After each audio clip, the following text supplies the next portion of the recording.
Rose ನೋಡಿದ ತಕ್ಷಣ ಹಂಗೆ ಫುಲ್ಲು ಮೆಲ್ಟ್ ಆಗಿಬಿಡೋದ.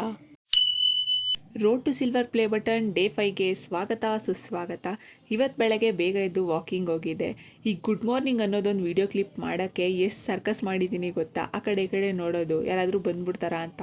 ಹಳ್ಳಿ ಅಂದಮೇಲೆ ಆಬ್ವಿಯಸ್ಲಿ ಜನಗಳು ಜಾಸ್ತಿ ಓಡಾಡ್ತಾ ಇರ್ತಾರೆ. ಈ ಹೆಣ್ಮಕ್ಳಿಗೆ ಸನ್ಲೈಟಲ್ಲಿ ಕೂತ್ಕೊಂಡು ವಿಡಿಯೋ ಮಾಡೋದು ಅಂದರೆ ಆಹಾ ಏನು ಖುಷಿ ಗೊತ್ತಾ. ನಮ್ಮ ಸ್ಕಿನ್ ಫುಲ್ ಗ್ಲೋಯಿಂಗ್ ಆಗಿರುತ್ತೆ.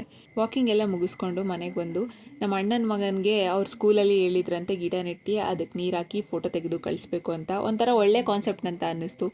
ಟೆಕ್ನಾಲಜಿಗೆ ಹೆಚ್ಚು ಪ್ರಿಯಾರಿಟೀಸ್ ಕೊಡ್ತಿರೋ ಈ ಕಾಲದಲ್ಲಿ ಇದ್ರ ಬಗ್ಗೆನೂ ಅವೇರ್ನೆಸ್ ಮೂಡಿಸ್ತಾ ಇದ್ದಾರೆ ಅಂತ ಖುಷಿ ಆಯಿತು.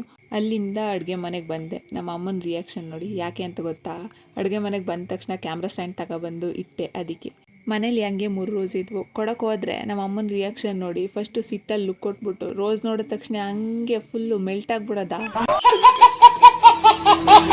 ಹೆಣ್ಮಕ್ಳಿಗೂ ಹೂಗೂ ಏನೋ ಒಂಥರ ಅವಿನಾಭಾವ ಸಂಬಂಧ. ತಿಂಡಿ ಎಲ್ಲ ತಿನ್ಕೊಂಡು ನಮ್ಮಮ್ಮ ಬ್ಲೂ ಕಲರ್ ಟೀ ಕಾಯಿಸಿದ್ದೀನಿ ಕುಡಿತೀಯಾ ಅಂತ ಅಂದರು. ಕುಡಿಲಿ ಹೆಂಗಿರುತ್ತೆ ಟೇಸ್ಟ್ ಮಾಡೋಣ ಅಂತ ಅಂದ್ಬಿಟ್ಟು ಟೇಸ್ಟಿಗೆ ತಗೊಂಡೆ. ಇವತ್ತು ಫಸ್ಟ್ ಡೇ ಅಲ್ವಾ, ಫಸ್ಟ್ ಟೈಮ್ ಟೇಸ್ಟ್ ಮಾಡ್ತಾ ಇರೋದು. ಅದಕ್ಕೆ ನನ್ನ ರಿಯಾಕ್ಷನ್ನು ಈ ಥರ ಇದೆ. ಇವತ್ತು ಸಂಜೆ ವಾಕಿಂಗ್ ಹೋಗ್ಬೇಕಾದ್ರೆ ನಮ್ಮ ಅಣ್ಣನ ಮಗಳು ಅವ್ರ ಸ್ಕೂಲಲ್ಲಿ ಕೃಷ್ಣ ಜನ್ಮಾಷ್ಟಮಿಗೆ ಅವಳಿಗೆ ರಾಧೆ ಕಾಸ್ಟ್ಯೂಮ್ ಹಾಕ್ಸಿ ಫೋಟೋ ತೆಗೆಸಿದ್ರು. ಅದನ್ನು ತೊಗೊಬಂದು ತೋರಿಸ್ತಾ ಇದ್ಲು. ನೋಡಿಕೊಂಡು ವಾಕಿಂಗ್ ಹೊರಟ್ವಿ. ನೆನ್ನೆ ವಾಕಿಂಗಿಂದ ಬರಬೇಕಾದ್ರೆ ನಮ್ಮ ಪಕ್ಕದ ಮನೆ ಅಂಕಲು ಒಂದು ಸೀಬೆಕಾಯಿ ಕೊಟ್ಟಿದ್ರು. ಏನು ಟೇಸ್ಟಿಯಾಗಿತ್ತು ಗೊತ್ತಾ. ಅದನ್ನ ಇವತ್ತು ತಿನ್ನಬೇಕು ಅಂತ ಅನ್ನಿಸ್ತಾ ಇತ್ತು. ಅವ್ರ ತೋಟ ಬೇರೆ ನಾವು ವಾಕಿಂಗ್ ಹೋಗೋ ದಾರಿಲೇ ಇರೋದು. ಸೊ ಹಂಗೆ ಹೋಗಿ ನುಗ್ಗಿದ್ವಿ ಕಿತ್ಕೊಂಬರೋಣ ಅಂತ, ನಾನು ನಮ್ಮಕ್ಕ ಇಬ್ಬರೂ.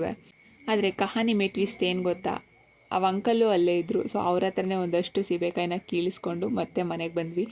ಇವತ್ತಿಗೆ ಇಷ್ಟೇ ಕತೆ. ಮತ್ತೆ ಸಿಗ್ತೀನಿ ಡೇ 6 ಜೊತೆ. ಅಲ್ಲಿವರೆಗೂ miss me till next video. ಜೈ ಮೋದಕ್ವಾಲ. ಟಾಟಾ ಬಾಯ್.